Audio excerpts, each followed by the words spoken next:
umoja na Mungu pamoja na ndugu. Tuanze na Zaburi ile ya 133 mstari wa kwanza mpaka wa 3.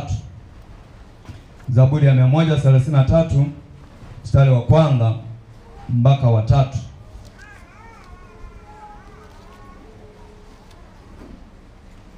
Zaburi ya 133 mstari wa kwanza mpaka wa 3. Neno la Mungu linasema hivi. Anasema, tazama jinsi ilivyo vema na kupendeza ndugu wakae pamoja kwa umoja. Hebu tuseme wote pamoja kwa umoja. Kili kama una afya, pamoja kwa umoja. Sasa angalia Mungu anachoanza kusema. Anasema tazama, maana yake anakutazamisha. Tazama jinsi ilivyo vema na kupendeza ndugu wakae pamoja kwa umoja. Anasema ni kama mafuta mazuri kichwani yashukao ndevuni mwa Haruni, yashukao mpaka upindo wa mavazi yake. Ni kama umande wa Hermoni ushukao mlimani pa Sayuni. Maana ndiko Bwana alikoamuru baraka, ndiko Bwana alikoamuru baraka, naam uzima hata milele. Umoja, Waswahili wamesema umoja ni nguvu. Bwana asifiwe sana. Na utengano ni udhaifu. Lakini naona walikuwa wanajaribu kunukuu kwenye Biblia. Umoja, palipo na umoja, Mungu ameziamuru baraka zake hapo. Palipo na umoja, Mungu ameamuru baraka ziwepo hapo mahala. Kwa hiyo Mungu wetu anatubariki katika umoja. Ndio maana anasema wakae pamoja kwa umoja. Kuna vitu viwili hapa. Mnaweza mkakaa pamoja kama ndugu, lakini hakuna umoja. Ndio maana leo unaona makanisa yanakaa pamoja kama hivi, lakini wakuta ndani ya kanisa kuna matabaka. Kuna viti vinaitwa VIP. Bwana asifiwe sana. Hivyo ukikaa unanyanyuliwa. Wanakaa wenye pochi nene, wanakaa wenye mzigo wa hela.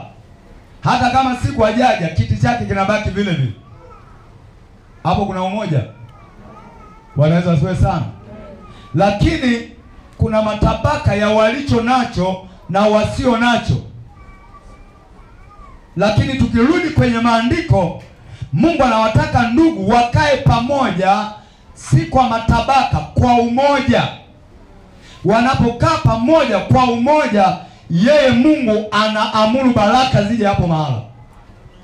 Bwana Yesu asifiwe sana. Wanapoacha kukaa pamoja na kwa umoja, manake ni kama wamezikataa wenyewe baraka za Mungu. Haleluya kanisa. Wewe hujui, kwa sababu wengine mmeokokea hapa. Lakini yako matabaka sana katika ndugu hawa wanaoitwa ndugu katika Kristo. Unakuta ndani ya kanisa kwaya kuu na kwaya ya vijana au na kwaya fulani hawaelewani, au mwanakwaya na mwanakwaya hawaongei. Matabaka hapo, umoja hamna. Sasa mambo kama haya ndio yanazuia baraka za Mungu kuingia mahali. Na somo linasema jinsi ya kuteka baraka za Mungu. Na zitekaje baraka za Mungu? Lazima niwe na umoja na Mungu, lakini niwe na umoja na ndugu.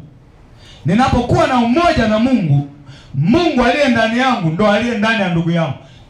Mimi na ndugu yangu tutakuwa na umoja. Tunapokuwa na umoja na Mungu yupo katikati yetu, baraka zitatufuata, zitaamuliwa zije. Haleluya kanisa. Nilikuwa nasikiliza wakati kwaya ya kanisa inaimba. Wanaweza asiwe sana. Machozi yalikuwa yananilenga. Nikawa nasema hivi, wiki iliyopita nilipenda sana ule wimbo wao mpya. Niliupenda na nikasema warudie wiki inayofuata. Lakini leo tena wameshusha kigongo kingine. Bwana asifiwe sana. Unaweza kaa usipende aina ya uimbaji wao, pengine kwa sababu ndani yako una moyo wa masebeni. Lakini sisi ambao tunapenda nyimbo ambazo zinamshusha roho, wimbo umenitoa machozi. Yaani nikaona analenga lenga. kwa sababu maneno yaliyomo ndani, hasa aliyeimba, Bwana asifiwe sana, ni mtu ambaye yani alikuwa huwezi kumdhania siku moja atashika maiki na kuimba. Bwana asifiwe sana. Unaona namna Mungu anavyotengeneza watu na wanaingia kwenye utumishi, watu ambao hukuwadhania, hukuwatarajia. Baadaye ndani nikawa nasikia mwaka huu tunavyo hizi kwaya zinaokuelekea zitakuja kutungwa nyimbo hapa, kila sikio litakalosikia litawashwa, watatamani kusikia hiyo nyimbo kabisa. Ndani kukao kunaongea hivi. Haleluya kanisa. Kwa sababu saa hizi nyimbo uzipati. Watu wanaimba manyimbo ya duniani, anaimba madhabahuni. Masebeni ameingia madhabahuni. Singeli, kuna watu wanasema singeli ya Yesu. Yesu wao, Yesu wetu si hana singeli. Kuna talabu za Yesu, ni Yesu wao. Yesu wa kwetu hana talabu. Kwa sababu talabu ndani yake kuna mipasho. Singeli ndani yako, maana ya singeli ni single. Sasa sisi hatuko single. Bwana asifiwe sana. Sisi tuko na Yesu. Anasema wawili wenu watakapoba, tuko na yeye. Hata kama wewe uko peke yako, uko na Yesu pembeni yako. Hatuwezi kuimba singeli. Kwa nini wanapata nyimbo na mafunuo ya nyimbo ambazo zinabariki mioyo ya wengi? Kwa sababu ya umoja. Bwana asifiwe sana. Palipo na umoja tutashuhudia baraka za Mungu. Baraka za Mungu, moja ya baraka za Mungu ni mahusiano thabiti kati ya mwanadamu na Mungu. Unaposema Mungu alimbariki Ibrahimu, kwanza alikuwa Ibrahimu ana mahusiano na Mungu. Haleluya kanisa. Ndio maana akamwambia kupitia wewe sasa mataifa yatabarikiwa. Kupitia Ibrahimu tunabarikiwa kwa Ibrahimu kumleta Yesu duniani. Yesu ni mbaraka wa mataifa yote. Haleluya kanisa. Kwa hiyo ndugu wanapokaa pamoja kwa umoja, ndiko Mungu anakoamuru baraka. Hata leo wale ambao wamedumu katika umoja, baraka za Mungu sio wao wanazitafuta, baraka za Mungu zimeamuliwa juu yao. Haleluya kanisa. Angalia, tujifunze kwa mtini. Yesu anasema na kwa mtini jifunzeni jambo hili. Tuangalie mataifa ambayo yaliamua kuunganisha nguvu. Juzi nilisema angalia taifa kama la Marekani. Ni muunganiko wa nchi zaidi ya 50 ziliamua kukaa pamoja, wakaungana, wakaunganisha nguvu, wapate taifa moja lenye nguvu.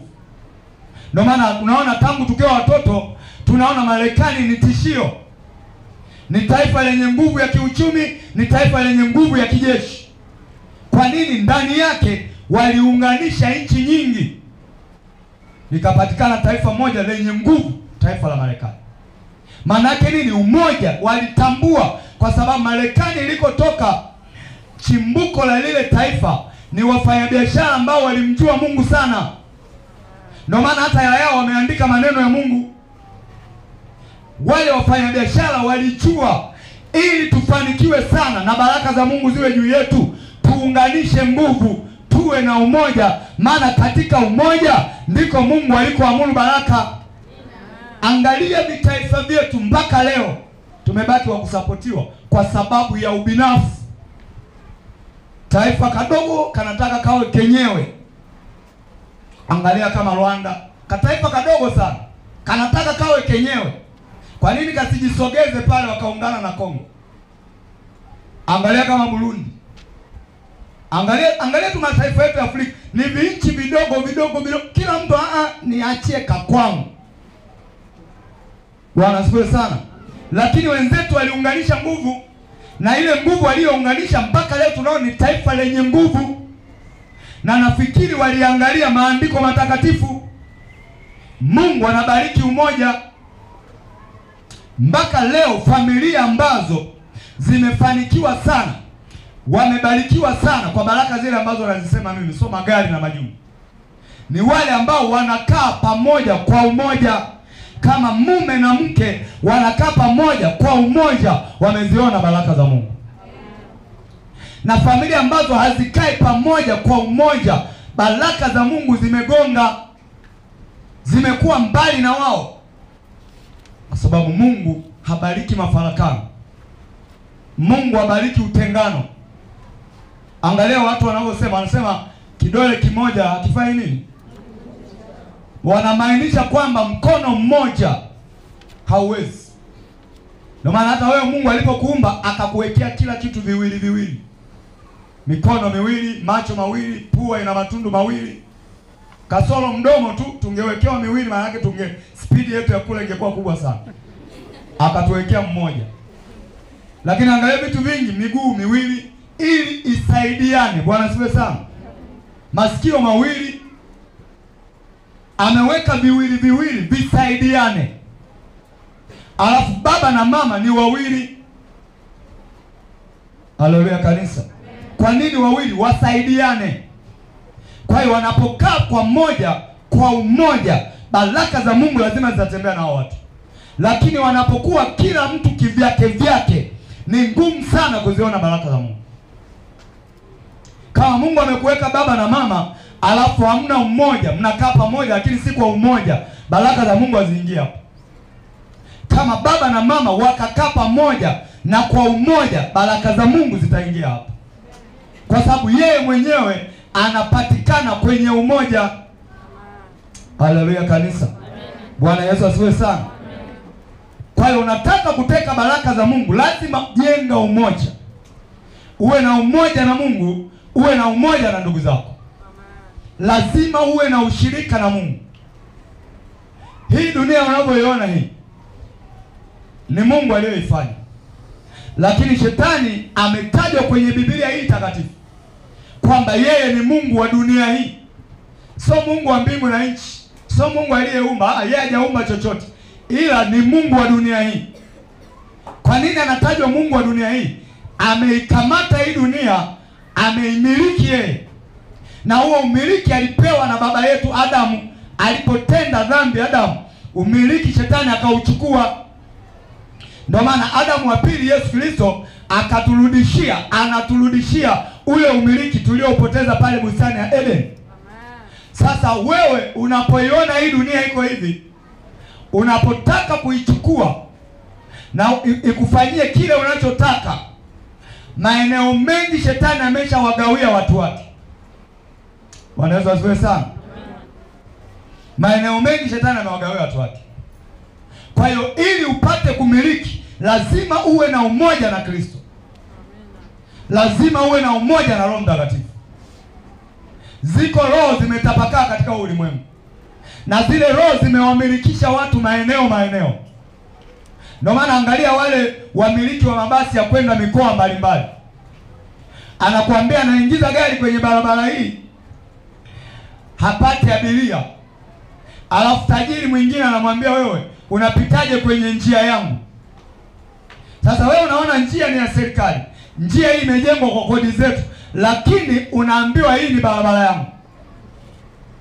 Maanake shetani amekamata maeneo, amewamilikisha maajenti wake.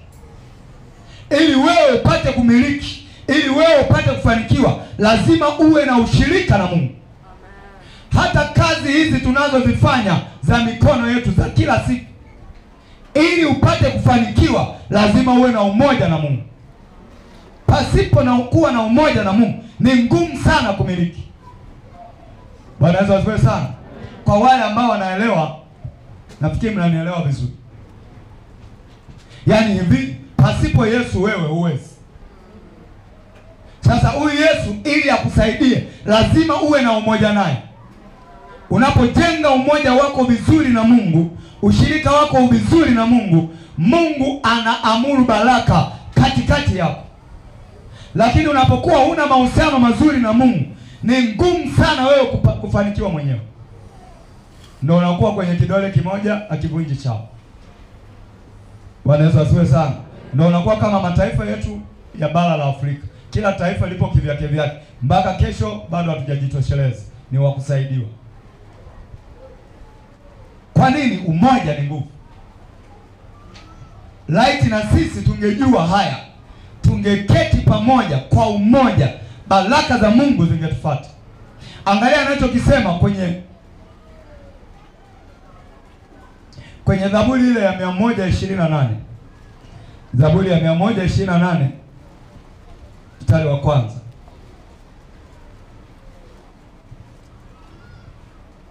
Mstari wa kwanza mpaka wa 6.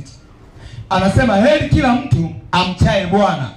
Kumcha Bwana manake huwezi kumcha Bwana kama una umoja naye. Heri kila mtu amchaye Bwana, aendaye katika njia yake. Tabu ya mikono yako hakika utaila. Yaani yale unayoyafanya kwa mikono yako, kama unamcha Mungu kwa maana halisi, hakuna mashetani atakayekula uchumi wako. Hakuna nguvu za giza zitakazokula uchumi wako. Hakuna mauti itakayokula uchumi wako. Anasema tabu ya mikono yako hakika utaila. Anasema utakuwa heri na kwako kwema. Mkeo atakuwa kama mzabibu uzaao nyumbani mwa nyumba yako. Wanao ni kama miche ya mizabibu wakizunguka meza yako. Tazama, atabarikiwa hivyo yule amchaye Bwana. Ahadi za Mungu ziko wazi. Mimi huwa nashangaa hata wanaotumia mafuta na maji. Ahadi za Mungu ziko wazi. Mungu hajawahi kusema popote anatubariki kwa kumwaga mafuta, anatubariki kwa kuogea maji ya upako. Hapa anasema heri ni baraka. Heri mtu yule amchaye Bwana, hakika tabu ya mikono yake ataila. Kile unachokifanya kwa mikono yako utakula mwenyewe. Amen. Haongelei mafuta, haongelei maji, haongelei matunda ya upako, haongelei vitambaa vya upako, haongelei takataka yoyote. Anasema ukimcha yeye, hakika tabu ya mikono yako utaila. Sasa kwa nini wanadamu wanahangaika, hawataki kumcha Bwana? Yaani lundo la wanadamu leo wanatamani angetokea tu mtu mmoja awe anagawa baraka. Bwana leo tutakuwa na siku ya kugawa baraka. Kwa hiyo unakuja hapa unachukua baraka yako unaondoka. Ndio wanadamu wanachotaka hiki. Lakini akae yeye ajenge umoja na Mungu, amtafute Mungu, awe na ushirika na Mungu, asugue goti, afunge, akeshe, amtafute. Hiyo tabu hataki. Sasa hakuna kitu kinapatikana kiurahisi. Bwana siwe sana. Wewe angalia mtu mpaka anakuja kuajiriwa. Umchukue labda mtu aliyesomea udaktari, mpaka anakuja kuajiriwa ni miaka mingi anateketeza shuleni. Angalia mtu anaanza kwenda shuleni bado mdogo. Anaanza chekechea ana miaka 2. Anaanza darasa la kwanza labda ana miaka 3. Anaanza darasa la kwanza ana miaka 5 au 6 au 7. Anamaliza la 7. Anaenda form 1 mpaka form 4. Anaenda 5 na 6. Anaenda chuo. Anaenda kozi miaka kadhaa. Kama ni daktari anaenda miaka 4 mpaka 5 mpaka 7. Bado ana miaka ya kusotea kutafuta hiyo kazi. Anakuja kula mshahara, amesotea kweli kweli. Alafu kwa mambo ya Mungu mtu anataka aje tu achukue kitu fulani akabarikiwe. Haiko hivi. Hapa anasema heri mtu yule amchaye Bwana, aendaye katika njia yake. Tabu ya mikono yako hakika utakula.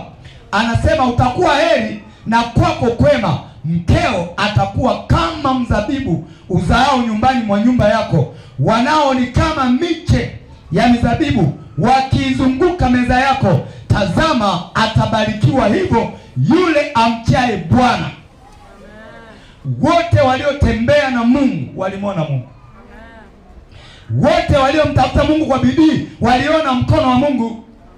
Angalia Daudi akiwa mzee kabisa, anakiri kwa kinywa chake, anasema mimi Daudi nilikuwa kijana, nimekuwa sasa ni mzee, sijawahi kuona mwenye haki wa Mungu akiachwa, wala watoto wake wakiomba mikate barabarani. Kwa nini? Anaangalia uzoefu aliotembea na Mungu yeye mwenyewe, kwamba kwa uzoefu wangu nimetembea na Mungu tangu ujana wangu. Unajua Daudi yeye alimjua Mungu tangu akiwa mdogo sana. Ndio maana hata taifa la Israeli walipomwogopa Goliati, Daudi alipofika akasema, nani yule anayeyatukana majeshi ya Bwana wa Israeli? Yeye alikuwa na ushirika na Mungu tangu ujana wake. Bwana Yesu asifiwe sana. Ndio maana wa majeshi ya Israeli yalimwogopa Goliati. Daudi kwa sababu ya Mungu aliye ndani yake akamua Goliati.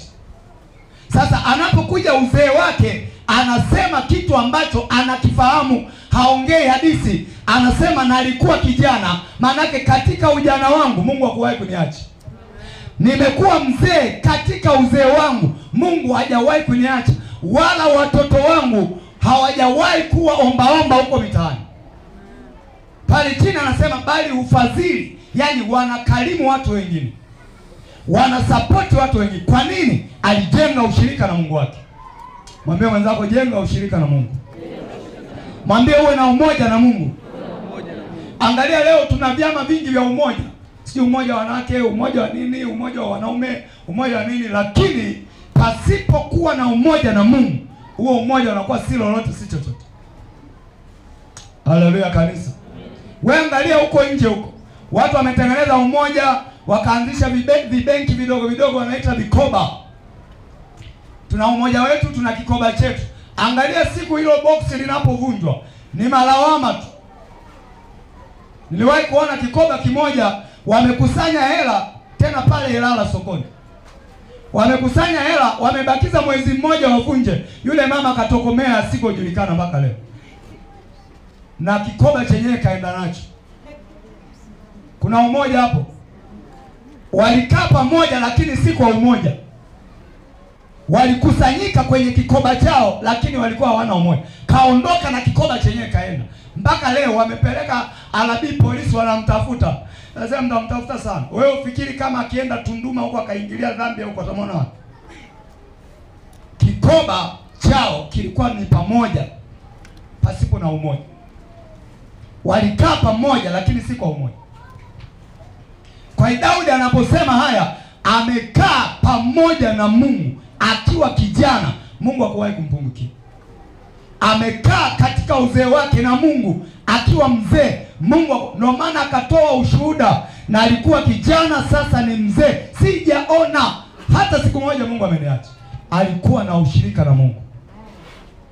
Bwana Yesu asifiwe sana. Jinsi gani naweza kuteka baraka za Mungu? Lazima uwe na umoja na Mungu. Pasipo umoja huwezi kuziona baraka za Mungu. Mungu anachukia sana matengano. Ndio maana yeye amesema mimi nachukia kuachana. Amainishi achano la ndoa tu. Yaani anachukia utengano. Kuwa kivyako vyako Mungu anachukia. Ndio maana maandiko yanasema ajitengae na wenzake anatafuta matakwa yake. Kwa hiyo Mungu anataka watu wote tuwe kwa pamoja, kwa umoja, lakini tuwe na ushirika na yeye, tuwe na umoja na Mungu mwenyewe. Kizazi hiki cha leo wengi sana hawana umoja na Mungu, wala hata na ndugu. Wanaweza asiwe sana. Ndio maana moja ya unabii ambao Yesu alitoa, alisema nyakati za mwisho watu watajipenda wenyewe. Leo yako hayapo. Alitoa huu nabii kwamba moja ya dalili ya nyakati za mwisho watu watajipenda wenyewe. Ameorozesha mambo mengi pale, lakini moja ya mambo aliyoorozesha ni watu kujipenda wenyewe. Yaani anakuwa kivyake vyake, anajiangalia yeye, sio wengine. Anajiangalia yeye. Akipata kazi anaangalia kujirundikia mali. Kwamba hapa ndani anahakisha ndani ya miaka 2-3 nimeshajenga, hata kwa kudhulumu, hata kwa kupokea rushwa, hata kwa kudhulumu, hata kwa kuiba. Leo hii haya mambo tunayaona. Watu wanajipenda, wana roho za ubinafsi, anajiangalia yeye. Hawezi kuangalia ndugu zake, hawezi kuangalia wazazi wake, hawezi kuangalia wadogo zake, hawezi kuangalia yoyote, anajiangalia yeye. Sasa mahali kama hapo baraka za Mungu kuingia ni ngumu. Kwa sababu Mungu anataka anapokupatia wewe uwape na wenzako. Ndio maana alimwambia Petro, mimi nimekuombea ili ukiongoka waimarishe ndugu zako, kwamba neema hii nimeiachilia kwako uitoe kwa ndugu zako. Ndio maana Mungu kabla ya Paulo aliyemkusudia sana kupeleka injili kwa mataifa alikuwa ni Petro, kwamba Petro, nimewekeza kwako, peleka kwa wanadamu wenzako hii injili. Ndio maana pale mwanzo unaona yeye ndo anaenda huko, anaitwa kwenye nyumba ya yule Simoni, anaenda kwa Kornelio, yaani yeye ndo alionekana anapeleka injili kwa wengine. Baadaye kile kijiti akakipokea Paulo. Bwana asifiwe sana. Yeye ndo akakieneza kwa mataifa. Kwa hiyo Mungu anapowekeza anataka na wengine wachote kutokea kwako. Anataka kufanye wewe vile anavyotaka uwe, ili kupitia wewe na wengine wanufaiki. Kwa hiyo unapokuwa unajiangalia wewe tu, maana yake ni ubinafsi. Bwana asifiwe sana. Sasa ukiangalia kizazi cha leo, mama na hela yake, baba na hela yake. Hela ya baba ni ya baba, hela ya mama ni ya mama. Baba hajui mama na shingapi, mama hajui baba na shingapi. Namba ya siri ya akaunti ya baba mama haijui. Namba ya siri ya akaunti ya baba ya mama baba naye haijui. Yaani kuna yale maisha ya kila mtu kivyake ndio yanayotembea leo. Sasa mahali kama hapo au maisha kama hayo, baraka za Mungu ni ngumu sana kuingia, kwa sababu yeye anasema katika umoja huko ndiko nimeamuru baraka. Wanapokuwa watu kwa pamoja, kwa umoja, baraka zinaamuliwa zije hapo mahali. Zitake zisitake zitakuja. Weka mambo yako wazi, mwenzako ajue, na wewe ya kwako mwenzako ajue. Kama ni mke na mume, kila kitu kiwe wazi. Bwana asifiwe sana. Niliwahi kuona mahala pengine, baba amefariki na mke wake anajua nyumba moja tu ambayo walikaa zamani, alafu wakahama ile nyumba wakajenga nyumba nyingine ile wakapangisha. Hiyo ndo anaijua mke wake. Lakini kumbe yule baba ana nyumba zingine amejenga huko, mke wake hajui, marafiki zake wanajua. Akaja akafa kwa ajali, wale marafiki zake ndo walizichukua zile nyumba. Hebu niambie, familia yake haijui kama ana miradi huko nje, kama ana nyumba zingine huko nje, lakini marafiki wanajua. Yeye anafikia anamkomesha mke wake, kumbe anawamaliza watoto wake. Amekufa kwa ajali ya kushitukiza, pasipo kujua kama anakufa mali ile imeishiwa mikononi mwa marafiki. Ingekuwaje kama mke wake angejua zote?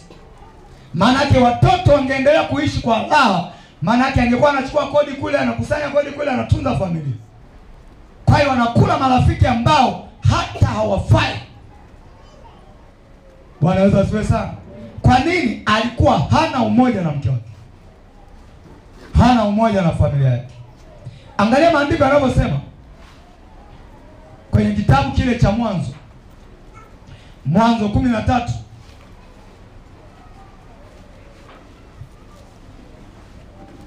Mwanzo 13 mstari wa 8 mpaka wa 12. Mwanzo 13 mstari wa 8 mpaka wa 12. Mwanzo 13 mstari wa 8 mpaka wa 12. Angalia baba yetu wa imani anachokiongea hapa. Anasema Abrahamu akamwambia Rutu, basi usiwepo ugomvi na kusii kati ya mimi na wewe, wala kati ya wachungaji wangu na wachungaji wako, maana sisi ni ndugu. Sisi ni ndugu, tusigombane. Sisi ni ndugu. Kwa nini Abrahamu anakataa ugomvi kati ya yeye na ndugu yake Lutu, na kati ya wachungaji wa Lutu na wachungaji wa Ibrahimu? Kwa nini Ibrahimu anakataa ugomvi? Anajua magomvi yanaondoa baraka za Mungu. Anajua umoja unaleta baraka za Mungu. Ndio maana anasema na kusii, manake ni kama anambembeleza, Ndugu yangu, nakuomba tusigombane, mimi na wewe ni ndugu. Leo chunguza ndugu wengi hawaelewani. Asilimia kubwa ya ndugu hawaelewani. Achana na ndugu katika Kristo, nenda ndugu kabisa, wale wa kuzaliwa baba moja mama moja, wengi hawaelewani. Niliwahi kuangalia kesi moja, wamezaliwa watoto wawili, baba mmoja mama mmoja, hawaelewani. Wawili tu, amezaliwa kaka mtu na dada mtu, lakini hawaelewani. Bwana Yesu asifiwe sana. Sasa kukosa kuelewana maanake ni kuzikataa baraka za Mungu. Kama tunapokaa kwa pamoja, kwa nini Ibrahimu anamwambia hapa ndugu yake kwamba usiwepo ugomvi na kusii kati ya mimi na wewe? Anajua tunapokuwa pamoja kwa umoja ndio baraka zitatukalia. Tukiruhusu magomvi, tukiruhusu mafarakano, baraka zitaondoka. Ndio maana Biblia anasema Ibrahimu alikwenda mbele za Mungu katika ukamilifu.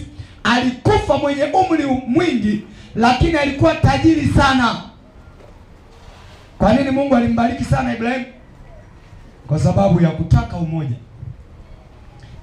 Alibaki katika umoja. Na angalia huyu ndugu yake anayemsia hapo asigombane, yeye alichagua bonde la Sodoma. Hakujua kama lile bonde baada ya miaka 2-3 huko mbele litakuja kupigwa kiberiti. Alichagua lile bonde kwa sababu ya mifugo alionayo. Lakini wakati wa machafuko ya Sodoma na Gomora, malaika wale wameshuka kwenda kuangamiza Sodoma na Gomora, walipita kwa Ibrahimu, wakala chakula kwa Ibrahimu. Na Mungu anawaambia Ibrahimu kwamba tunaenda Sodoma kuangamiza. Hatuwezi kukuficha hili jambo, lazima tukwambie. Ibrahimu akadumu kumwombea Lutu. Bwana asifiwe sana. Alidumu kwenye magoti akimlilia Mungu kwa habari ya Lutu, mpaka ikamlazimu malaika wale wanapoenda Sodoma wakafikie kwa Lutu. Ina maana pangekuwa na magomvi yale ambayo wachungaji wao walianzisha kati ya Ibrahimu na Lutu, wakati Sodoma inateketea, Lutu angeteketea. Lutu angeangamia na yeye, kwa sababu ameokolewa kwa maombi ya Ibrahimu. Na kwa nini Ibrahimu ana mzigo wa kumwombea? Yeye na Lutu walikuwa na umoja. Unajua wakati mwingine tunasema jamani, muombe mtu fulani, ombea watu fulani, unakuta mtu mzigo wa kumwombea. Unakumbuka huyu mtu kaisha kutenda mabaya, tena muombeaje huyu mtu? Bwana asifiwe sana. Bwana tuombee hiki, tuombee hiki, lakini moyo unasema huyu mtu mbona na mimi hatuelewani? Tunasemaga tuombee kitu fulani, ombea hiki, ombea kile. Wengi amuombee kwa sababu nakumbuka yale machungu. Ombea taifa, lakini wewe lazima uombee. Siangalie machungu, ombea. Bwana asifiwe sana. Kati ya Ibrahimu na Lutu palikuwa hamna mafarakano, walikuwa na umoja sana. Ndio maana wakati Ibrahimu anaambiwa kwamba sisi malaika watatu tumetumwa na Mungu tukachome Sodoma na Gomora, Ibrahimu akakumbuka kule yuko ndugu yangu, na yule ndugu yangu tuna maelewano mazuri. Akadumu pale pale kuomba, anamwambia Mungu, ukikuta wenye haki. Anashindwa tu kumwambia Mungu, kule Sodoma yuko binamu yangu Lutu, naomba kwa ajili ya Lutu atolewe kwanza. Kwa hiyo akabidi azunguke kwamba ukikuta wenye haki 50, ukikuta wenye haki pale pote anatafuta tu, ukimkuta Lutu, ukimkuta na mkewe na watoto wake. Kwa hiyo Mungu kwa sababu anajua yote, anaelewa yote, akajua kabisa umoja ulioko kati ya Ibrahimu na Lutu ndicho kinachomfanya Ibrahimu amebaki magotini kumlilia. Akaenda akafikia kwa Lutu, akamwokoa Lutu na nyumba yake. Kwa hiyo Lutu aliokolewa kwa sababu alikuwa na umoja na Ibrahimu. Haleluya kanisa. Bwana Yesu asifiwe sana. Lakini angalia ndugu leo, achana na ndugu katika Kristo, hawa ndugu huko nje, wengi wao hawana umoja. Ndio unakuta familia mmoja ameinuka, wenzake wana hali mbaya, hawezi kuwasapoti kwa chochote. Yaani wana hali mbaya, hata sabuni hawezi kuwapa, anataka abaki yeye. Tena nafurahia kuona wana hali ile. Hiyo iko sana leo. Wamezaliwa 4, wamezaliwa 3, wamezaliwa 5. Unakuta kama mmoja anacho ndo yeye tu, hajali maisha ya wenzake, hawaangalii, na kwanza anawacheka. Angalia umoja ambao ulikuwa ndani ya Yusufu. Katika wana 12 wa Israeli, Yusufu ndo aliyekuwa mbaraka wa ile familia. Anawaambia ndugu zake waliomtendea mabaya kabisa, anawaambia karibuni kwangu. Bwana asifiwe sana. Anawakaribisha kule Misri, anawaambia ndugu zangu karibuni kwangu. Na kipindi kile wananunua chakula, anawarudishia na fedha zao. Kwa nini Yusufu anafanya yale? Hakutaka kuharibu umoja na Mungu, hakutaka kuharibu umoja na ndugu zake. Japo ndugu zake ndio waliharibu, yeye alibuliwa katika umoja. Ule umoja nilionao na Mungu na hao ndugu zao, ndio Mungu amenifikisha hapa. Kwa hiyo hakutaka kuharibu. Bwana Yesu asifiwe sana. Kanuni za baraka, lazima uwe na umoja.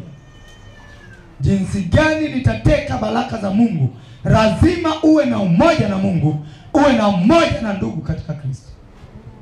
Haleluya kanisa. Bwana Yesu asifiwe. Angalia Wakorintho wa kwanza. Wakorintho wa kwanza sura ya kwanza mstari wa 10 mpaka wa 11. Wakorintho wa kwanza sura ya kwanza mstari wa 10 mpaka wa 11. Wakorintho wa kwanza sura ya kwanza mstari wa 10 anasema hivi. Huyu ni Paulo sasa, analiandikia kanisa la Wakorintho. Anasema basi ndugu, na wasihi kwa jina la Bwana wetu Yesu, kwa jina la Bwana wetu Yesu Kristo, kwamba nyote mnene mamoja, wala pasiwepo kwenu faraka, bali muhitimu katika nia moja na shauri moja. Kwa maana ndugu zangu, nimearifiwa habari zenu na wale waliomo mwa nyumbani mwa Kloa, ya kwamba iko fitina kwenu. Huyu Paulo, moja ya makanisa aliyoyafungua, kanisa lililompa usumbufu sana ni kanisa la Wakorintho. Unajua yeye alipewa neema ya kwenda kwa mataifa. Kwa hiyo alikuwa anafika mahala anahubiri Injili, wale watu wanaookoka, anakaa pale anawafundisha. Wale anaona tayari wana huduma ndani, anawawekea mikono, anapanda kanisa. Ndio maana naona kuna kanisa la Korinto, kuna kanisa la Efeso, kanisa la Filipi, kanisa sijui la Kolosai, makanisa mengi sana alifungua. Sasa miongoni mwa kanisa ambalo lilimsumbua sana ili la Wakorinto, kwa sababu Wakorinto ulikuwa ni mji wa kibiashara. Bwana asifiwe sana. Kama unavyoiona Dar es Salaam. Ndio maana wokovu wa Dar es Salaam ni changamoto. Hapa watu hawaokoki kwa maana halisi, wanaokoka kwa maana halisi ni wachache. Unakuta mtu anakuambia ameokoka na anabuzi, ameokoka na mwizi, ameokoka na ni mzinzi, ameokoka na ni msherati. Hapa Dar es Salaam. Wewe uko hapa kwa sababu sheria za hapa ni kali. Tusipokujua tunakujua hata kwa ndoto. Lakini wokovu wa Dar es Salaam ni changamoto. Hapa wengi wanasema ameokoka, Yesu ni Bwana na Mwokozi, lakini unakuta manjia yake mabovu. Sasa kanisa la Wakorinto, Wakorinto ilikuwa ni jiji la kibiashara, palikuwa na bandari pale. Kama unavyoona bandari ya Dar es Salaam. Bwana asifiwe sana. Kwa hiyo Paulo akahubiri Injili Korinto na watu wakaokoka na akafungua kanisa Korinto. Ndio maana naona ameliandikia barua ya kwanza, akaliandikia tena barua ya pili. Kuna Wakorinto wa kwanza na Wakorinto wa pili. Barua mbili analiandikia kanisa hilo. Na barua zake unaona ni kali, anawaonya. Nyingine anasema msichangamane na ndugu mzinzi. Kwenu kuna uzinzi ambao hata kwa mataifa hujawahi kutokea. kanisa ambalo lilimsumbua sana Paulo. Sasa kanisa hili analiandikia hii barua, anawaambia basi ndugu, na wasii, ndugu ni katika Kristo, na wasii kwa jina la Bwana wetu Yesu Kristo, kwamba nyote mnene mamoja, wala pasiwepo kwenu faraka, bali muhitimu katika nia moja na shauri moja. Kwenye mstari wa pili pale anawaambia, nimepewa taarifa na familia ya Kloa kwamba hapo kanisani kuna kufitiniana, kuna fitina zinaendelea hapo kanisani, kuna mambo ya chini chini yanaendelea. Nimeletewa taarifa. Sasa ushauri wangu, naomba mnie pamoja, mnene mamoja. Kwa nini Paulo anawashauri wanie pamoja? Anajua palipo na umoja ndiko Mungu alikoamuru baraka. Hilo kanisa lisipokwenda pamoja, kuziona baraka za Mungu ni ngumu sana, ni ngumu sana. Si kwamba na washauri hivi tajui, anajua madhara ya faraka, anajua madhara ya fitina, anajua faida ya umoja. Hata kanisa hili hapa tumejitahidi sana kwenda pamoja. Ndio maana ukiona mtu anataka kututenganisha, tunakemea kwa nguvu zote, kwa sababu tunataka kutembea kwenye misingi ya baraka. Tukiruhusu faraka ndani ya kanisa, upendo ukaondoka, kurudisha ni ngumu sana. Bwana asifiwe sana. Wewe unaona leo mama akijifungua, tunaweka kitungi cha sadaka, tunamtembelea, tunamtia moyo. Haiko hivi makanisa mengine. Bwana Yesu asifiwe. Yako makanisa yanafanya hivyo, lakini si yote. Unaona mgonjwa akipatikana, akitupa taarifa, tunamtembelea, tunamfariji, tunakuwa naye pamoja. Haipo hivi kila kanisa.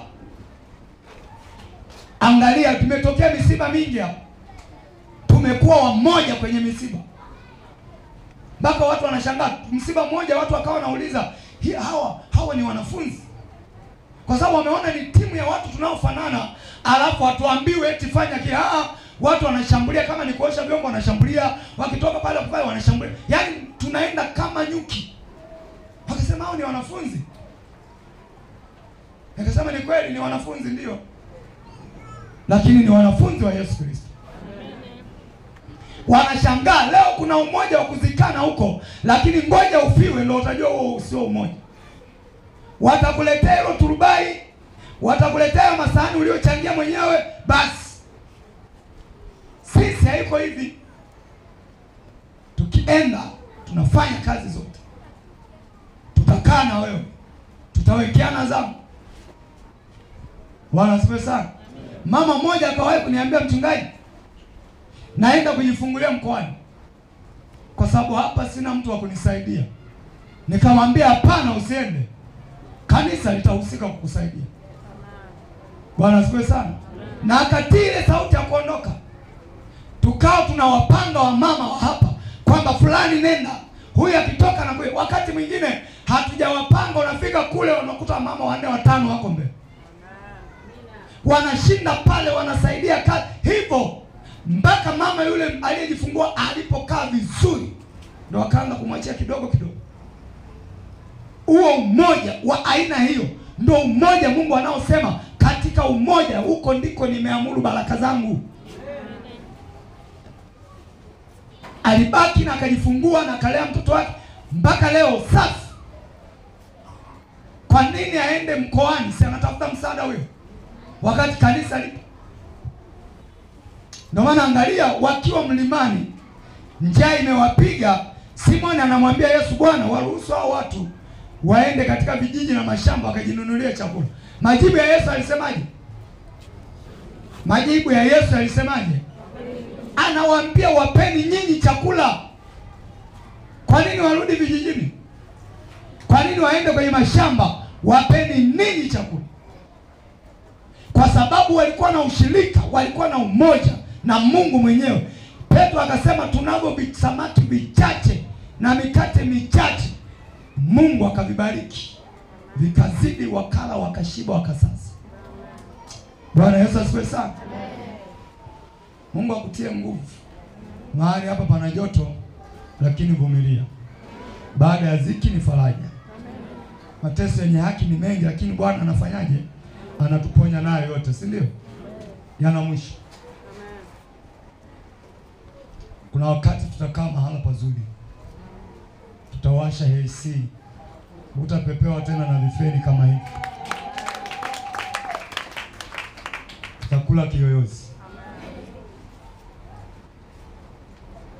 Lakini lazima tupitie haya kwanza. Anasema basi ndugu, na wasihi kwa jina la Bwana wetu Yesu Kristo. Paulo hawasemi ninawasihi mimi Paulo, ninawasihi kwa jina la Bwana wetu Yesu Kristo. Anasema wote, nyote mnene mamoja, wala pasiwemo kwenu faraka, bali muhitimu katika nia moja na shauri moja. Yaani wote mshauriane pamoja, mnie pamoja, munene neno moja.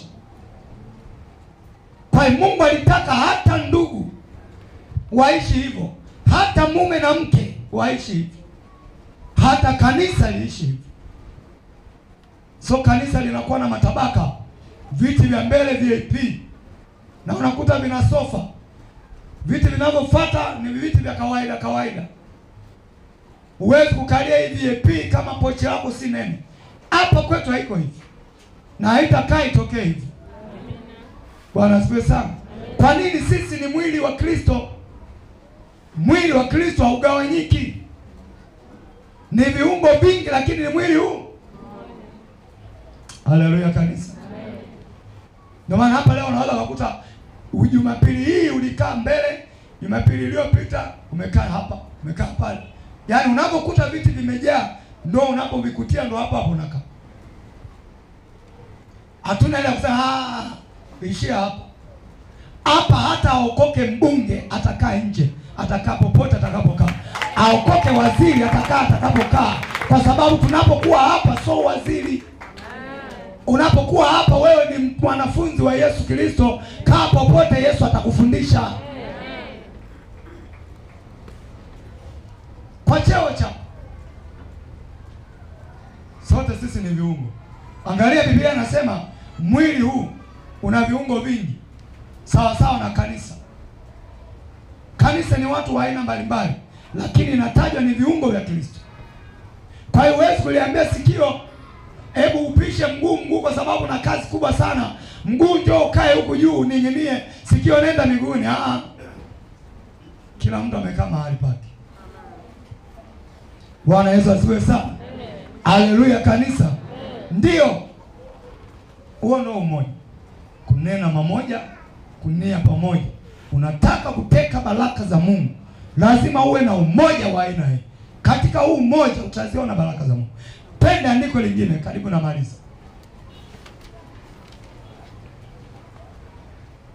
Angalia Matendo ya Mitume sura ile ya 4 mstari wa 32 mpaka 33. Matendo ya Mitume sura ya 4 32 mpaka 33. Matendo ya Mitume sura ile ya 4 32 mpaka 33. Neno la Mungu linasema hivi: na jamii ya watu walioamini walikuwa na moyo mmoja na roho moja. Tuseme watu walikuwa na moyo mmoja na roho moja. Sema tena. Anasema na jamii ya watu walioamini walikuwa na moyo mmoja na roho moja, wala hapana mmoja aliyesema kuwa kitu chochote alichonacho ni mali yake mwenyewe, bali walikuwa na vitu vyote shirika. Unaona kanisa lilipotoka Kanisa ambalo ni kama kioo kwetu ni hili hapa la Matendo ya Mitume. Walikuwa na roho moja, walikuwa na moyo moja, walinia pamoja. Kilikuwa ni cha kwangu cha huyu, cha huyu cha kwangu. Anasema vitu vyote walivifanya kama vya shirika, yani kama vya kwao wote. Ndio maana wengine wakauza walionavyo wakaleta kanisani, kwa sababu sababu walikuwa na umoja wa pekee sana. Na angalia lile kanisa, Mungu alilibariki kwa uzidisho kila siku.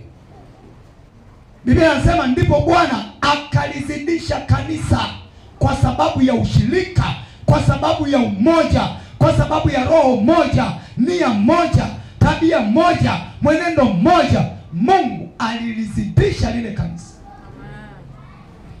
Leo iko tofauti sana. Kanisa la leo limeacha hii kofia. Tumepoteza hii neema. Umoja haupo tena. Hapa penyewe tunafanya kulazimisha watu twende hivi, lakini wako wengi hawapendi hivi. Anatamani kabisa tupasuke, yani tuwe ovyo ovyo, lakini haitakuwa kwa jina la Yesu. Angalia kanisa lilikotoka. Hili ndo kanisa la kwanza ambalo Yesu aliliacha. Linaitwa kanisa la Matendo ya Mitume. Kwa nini linaitwa Matendo ya Mitume? Ni yale ambayo mitume waliyatenda. Moja ya mitume walioyafanya, walikuwa na nia moja. Hii ni jamii ya watu waliomwamini. Walikuwa wapagani kama hivi, kama sisi tulivyokuwa wapagani tukaokoka. Walikuwa hawamjui Mungu kabisa. Kama akina Petro wale walitolewa kwenye uvuvi, wengine walikuwa wakulima, wengine walikuwa, kila mtu alikuwa kwenye shughuli zake za kipagani. Lakini Yesu akawaita hii jamii ikamjua Mungu. Anasema na jamii ya watu walioamini, walimwamini Yesu, walikuwa na moyo mmoja na roho moja, wala hapana mmoja aliyesema ya kuwa kitu chochote ni cha kwake. Ndio maana Mungu alionekana sana kwenye lile kanisa. Ishara na maajabu zilifanyika sana. Acha na ishara haya, maishara haya ajabu ajabu ya hao manabii wa keki na upako na nini, si maishara haya. Hao walikuwa wanafanya ishara kwa nguvu ya Roho Mtakatifu. Bwana asifiwe sana. Hao waliponya mpaka vivuli vyao viliponya. Waliponya mpaka leso zilizotoka kwenye majasho yao zilisaidia kuponya.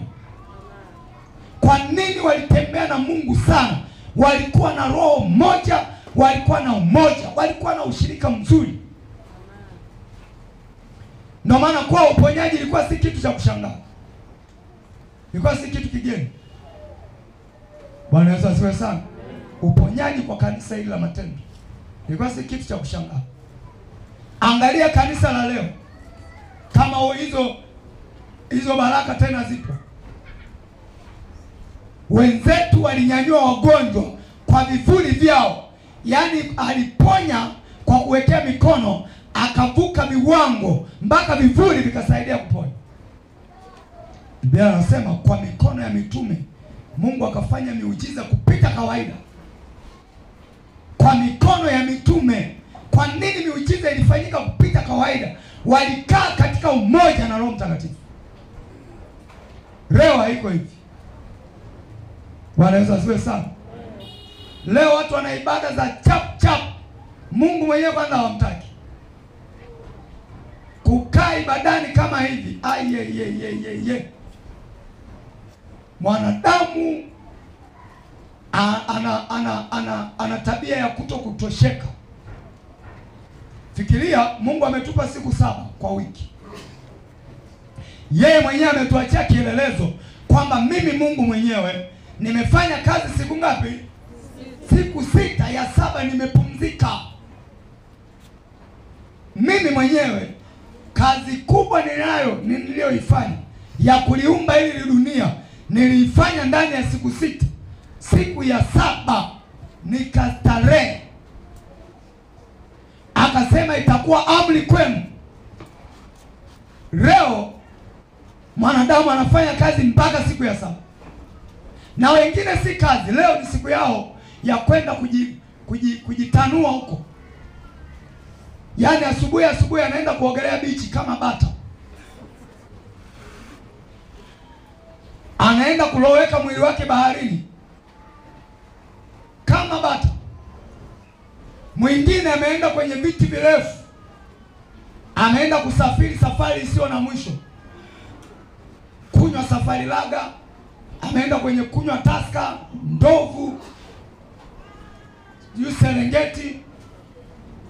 Serengeti zinazopatikana kwenye chupa.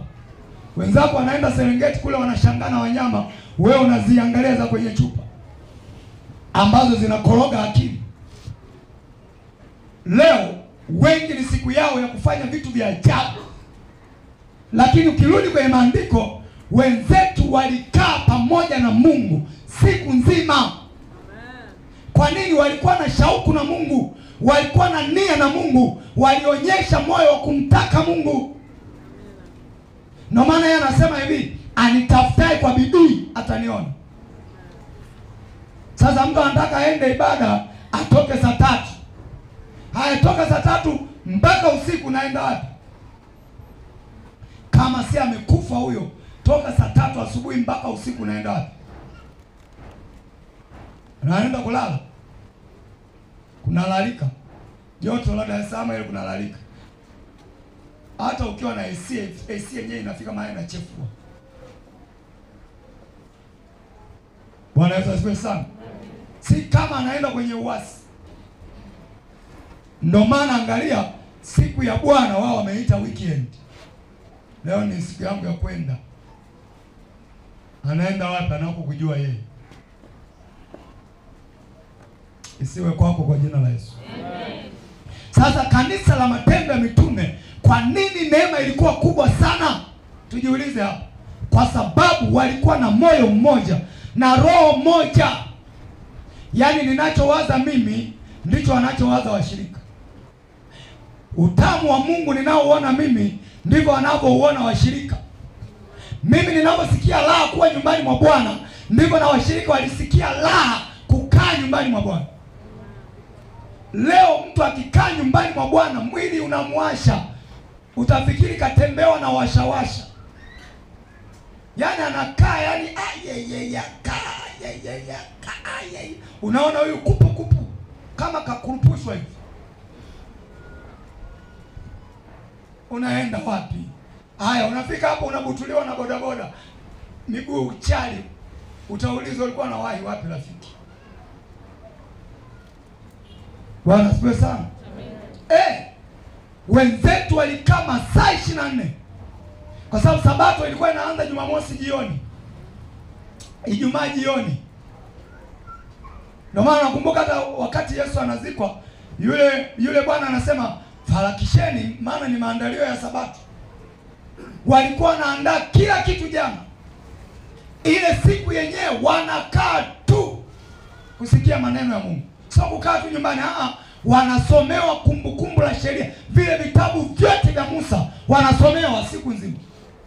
Na kutafakari, wakigundua kwamba wameenda tofauti na maneno yale wanayosomewa, wanaanza kuingia kwenye toba, kuomboleza, wanagalagala, wanalia mbele za Mungu siku nzima.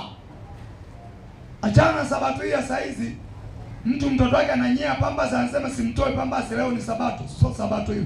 Wenzetu hawakuangalia hayo.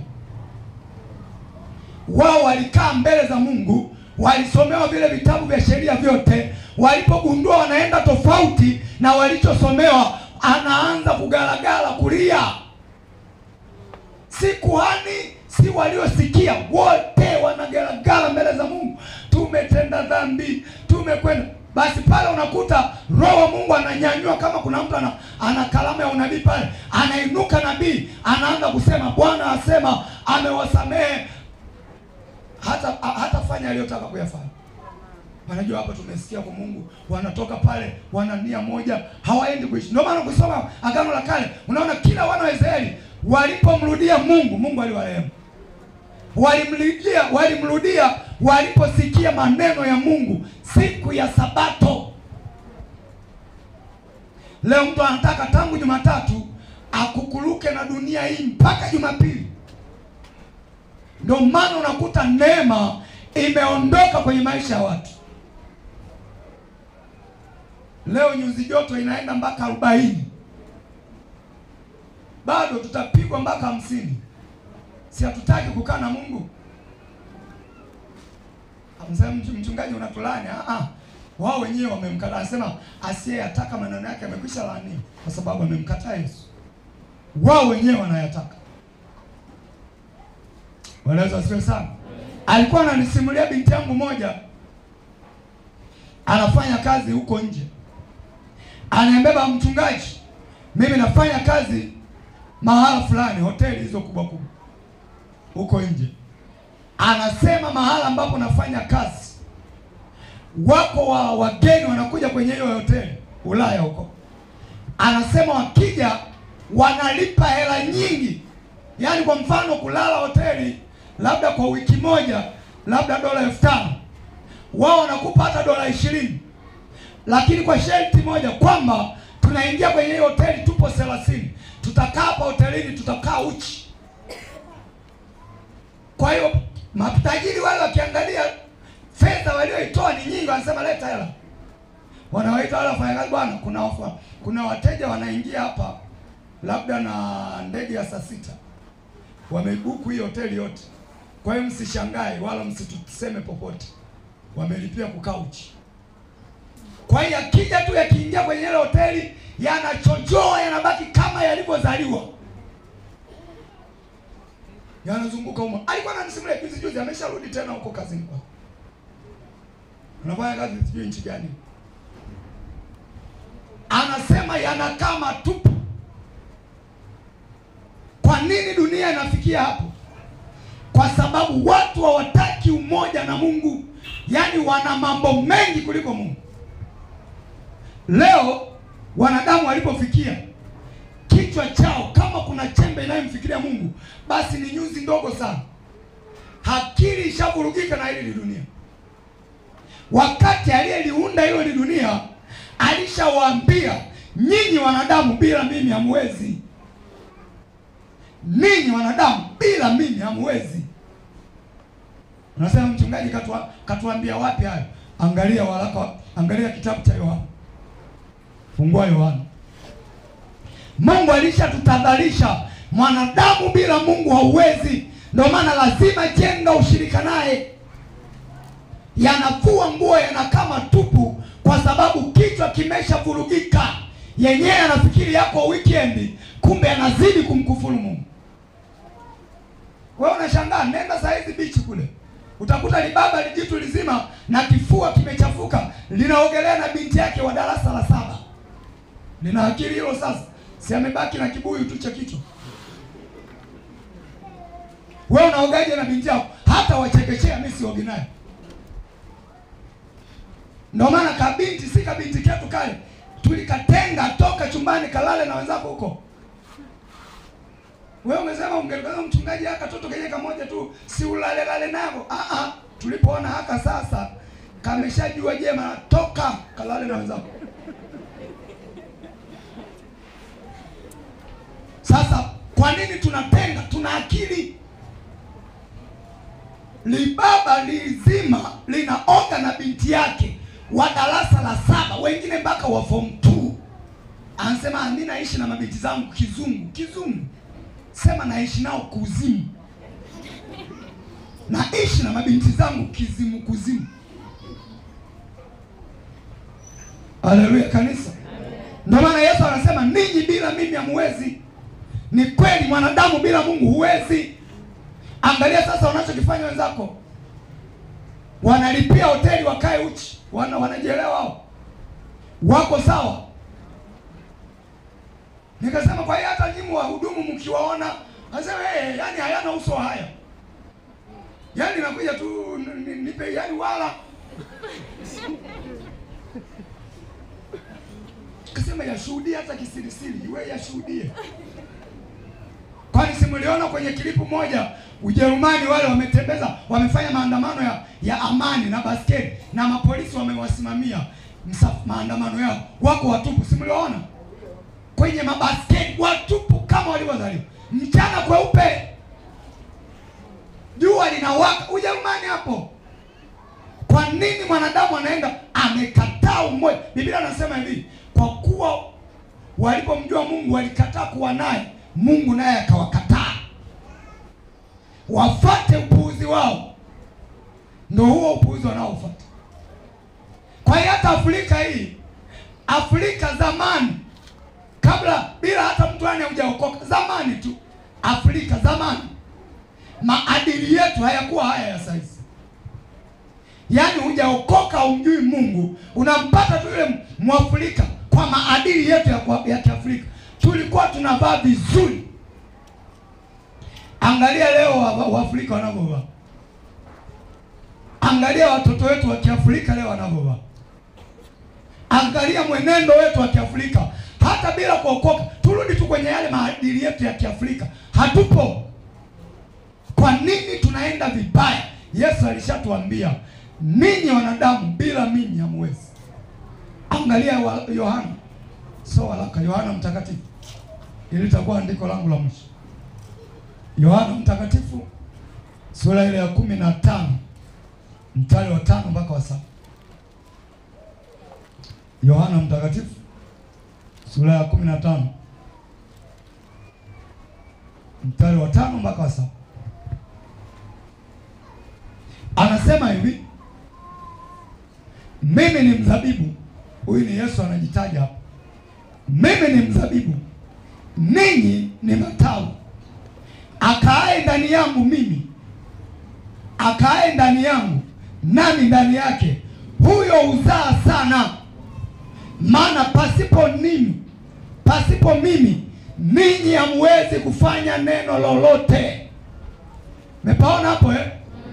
Mwonyeshe na jirani yako kama hana Biblia. Mwambie bila Yesu wewe huwezi kufanya neno lolote. Utatengeneza nyumba, utanunua gari, utalima shamba, utaifanya utakayoyafanya, lakini yale yanayempendeza Mungu hutaweza kuyafanya pasipo Yesu kuwa ndani yako. Anasema ninyi hamwezi kufanya neno lolote pasipo mimi. Kwa hiyo anaposema mimi mzabibu, ninyi ni matawi, anaunganisha umoja wa mzabibu na matawi yake. Kwamba kama vile shina la mzabibu linapoungana na matawi yake, alafu yale matawi yanazaa mazabibu, ndivyo ninyi wanadamu lazima muwe na umoja na mimi, lazima muwe na ushirika na mimi, ndipo mtakapofanikiwa sana. Anasema mtu asipokaa ndani yangu anatupwa nje kama tawi kunyauka, watu ukanyaga na kuyatupa motoni yakateketea. Lakini anasema ule mstari wa 7, ninyi mkikaa ndani yangu na maneno yangu yakikaa ndani yenu, ombeni lolote mtakalo, mtatendewa. Unaona eh? Ili Mungu akufanyie unachokitaka, ili uziteke baraka za Mungu, lazima maneno yake yakae ndani yako. Yanapokaa ndani yako, utakuwa katika kufikiri Mungu atafanya. Utakuwa katika kuwaza tu atakufanyia.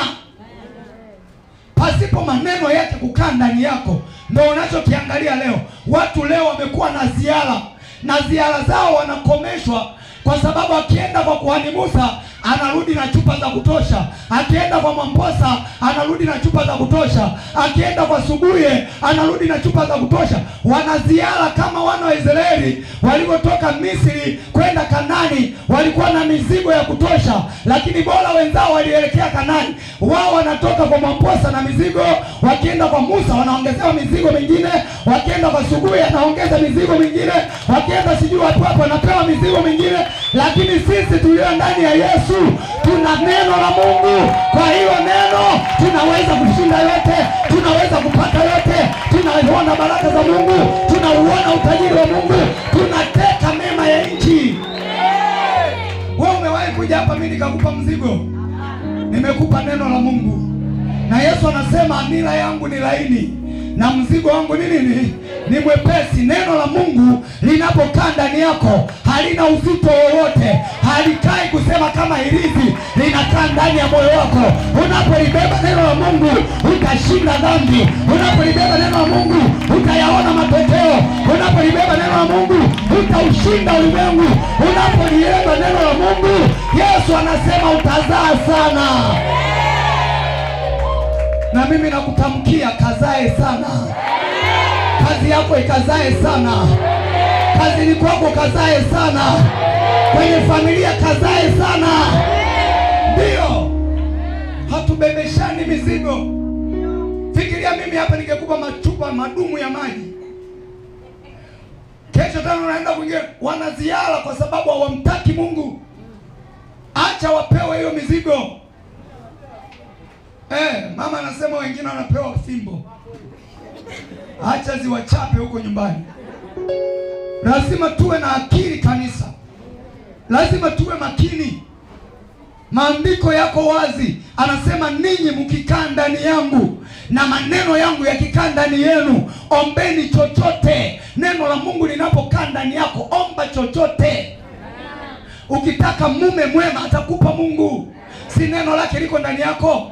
Ukitaka kazi nzuri atakupa Mungu, si neno lake liko ndani yake? Ukitaka maisha ya mazuri atakupa, si amesema omba chochote?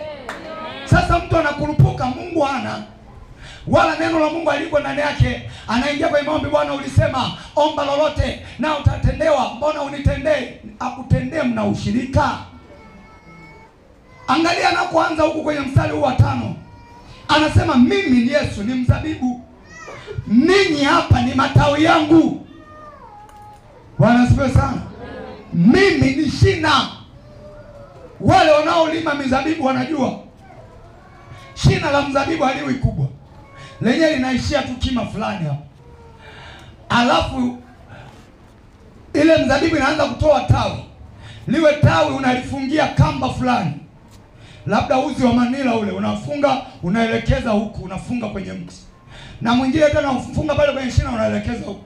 Alafu yale matawi yanaponyanyuka unayaelekeza kwamba fuata kamba hii. Utaona ule mzabibu unafuata ile kamba mpaka mwisho. Kama kule utaiongezea tena kama anafuata, na huku huyu anafuata na huku. Kwa hiyo unakuta baadaye wanapokuja majira ya kubeba, kila mzizi ulioelekea tawi lililoelekea huku unakuta limebeba zabibu ya kutosha. Limesheheni mzigo wa zabibu ya kutosha. Kwa nini? Kwa sababu wana ushirika na shina, wana mahusiano na shina. Ukilikata lile tawi linanyauka. Hiki kipande kilichoko huko hakitaendelea kusambaa, kinanyauka. Lakini ukisipokikata kikiwa kimejitungika pale kwenye shina, yani utachuma zabibu miaka na miaka. Sasa Yesu anajifananisha hivyo yeye, kwamba yeye ni zabibu, mimi niliyemwamini ndiyo tawi, nimekaa kule, nimejitunga kule. Ninapoendelea kudumu na yeye na kuyashika maagizo yake, nitazaa sana. Haleluya kanisa. Sasa unamwona mtu kwa Mungu kwenyewe hayupo, ibada zenyewe ndo hizo za haraka, alafu hana ushirika maalumu. Unajua karne hii tunao washirika ambao tunajua hatujui hata ni washirika wa wapi, kwa sababu kila kanisa wapo. Utafikiri wanafanya ziara. Tofauti na mwanzo, kanisa lile la Matendo ya Mitume walikaa pamoja. Ukishajua Mungu yuko hapa, kaa. Bwana asifiwe sana. Ndio maana wanalishwa. Mmoja tulimwombea, anatusimulia alikopita huko. Anasema mchungaji yuko na mamake.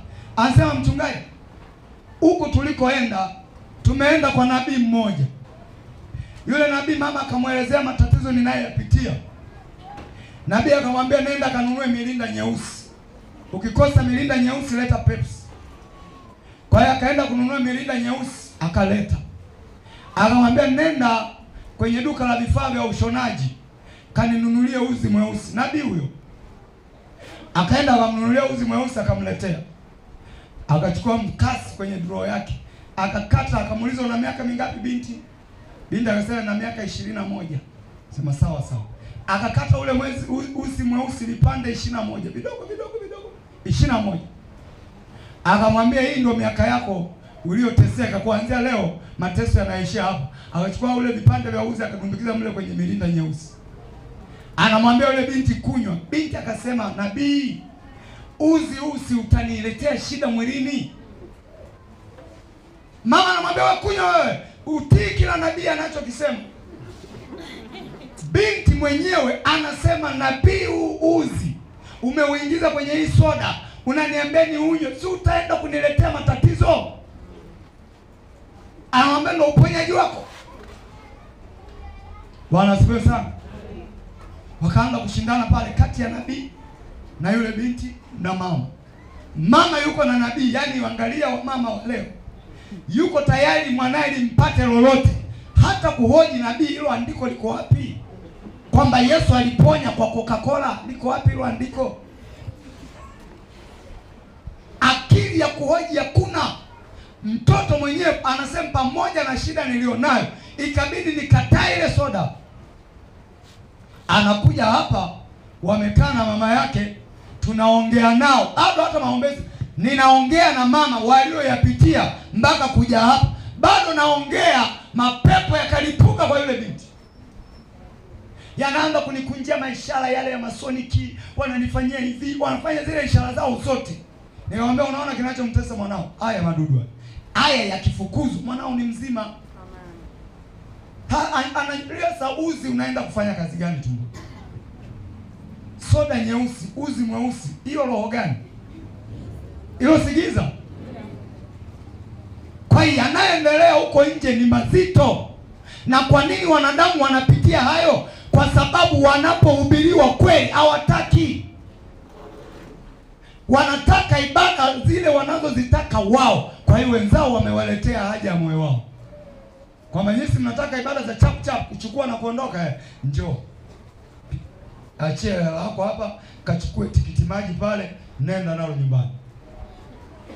Mwenzako anainuka, wewe unarudi na matikiti maji. Mwenzako anafanikiwa, wewe unaisha kutafuna mapeasi. Wewe angalia meza yangu pale, utaona tu ni vitabu lile huwa pale. Huwezi kuona ziko meza za madhabahuni leo wamelundika matunda. Yaani unaeleza, mimi napitia kaambia, kaangalie pera pale. Kila tatizo lina tunda lake pale. Sasa kama Yesu angejua kwamba tunaweza kujiponya kwa matunda, kwa nini ilimgharimu kufa? Kulikuwa na sababu gani aingie gharama ya kufa msalabani, tena kifo cha aibu? Alijua deni la dhambi tulilokuwa tumebebeshwa na shetani. Haiwezekani, lazima niende nikaripe kwa mauti ya msalaba, tena msalaba wa aibu. Leo hii kila anayempokea Yesu anapoingia ndani yako anasema, mimi ni mzabibu, ninyi ni matawi, akaaye ndani yangu nami ndani yake, huyo anazaa sana, maana pasipo mimi ninyi hamwezi kufanya neno lolote. Ndio maana ilimgharimu. Alijua hao wanadamu bila msaada wangu hawawezi. Kama angejua kwamba matunda yanaweza, asingeingia gharama. Sema, akili yangu tulia kwa Bwana, moyo wangu tulia kwa Bwana. Kweli kweli kabisa, kweli kabisa. Lazima jifunze kutulia kwa Bwana. Kikubali na kutii, utakula mema ya nchi, bali ukikataa utahukumiwa. Kwa hiyo wale wanaokubali, mema ya nchi yanawafuata. Kwa nini? Katika umoja Mungu ameamuru baraka. Mungu akubariki sana. Somo langu limeishia hapa, na pointi 2 huko mbele 3, maana lina vipengele 4. Nilifikiri leo nitafika hata cha pili, tutakiendeleza Jumanne. Simama kwa miguu.